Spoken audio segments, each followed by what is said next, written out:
Gatagati-INI ka mweri wa MWAMBIRIRIO na mweri wa gatano mwaka uyu AIRITU 6,110 a gatagati-INI ka ukuru wa miaka 10 na 14 ni MOHETE nda na angi 1,711 a gatagati ka ukuru wa miaka 15 na 19 kuringana na uthuthuria wa gikundi gya kuhurana na murimu wa MUKINGO guku bururi-ini NSDCC.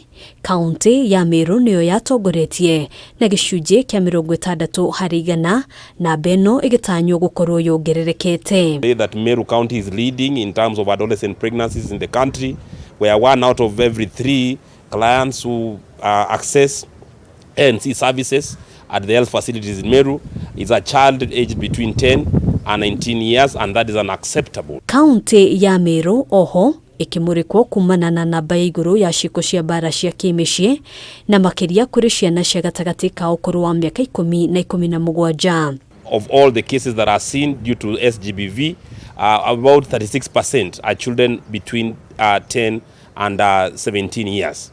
As well, when you look at the number of new infections in the year 2022, 37% of all the new infections in Meru County occurred among children, adolescents and young people aged between 15 and 24 years. Ruhonge rwa NSDCC gwataniro-ini na honge itiganite hamwe na atongoria kaunti-ini ya Meru ni maiguithanirie kurutithania wira niguo kunyihia namba ino iria irakuruhanio na biacara ya mira kaunti-ini no iria iguciririe namba nene ya imwana gutiga thukuru. When children, especially boys, drop out of school early and for example get into businesses that are giving them daily cash collections, then they end up being a bad impact on the girls. Oho gikundi giki gwataniro-ini na Ministry ya Githomo kiri mutaratara-ini wa gucaria njira njagiriru cia gutigirira airitu anini aria marekia kuheo ciana ni maracoka thukuru. It's not only a health problem,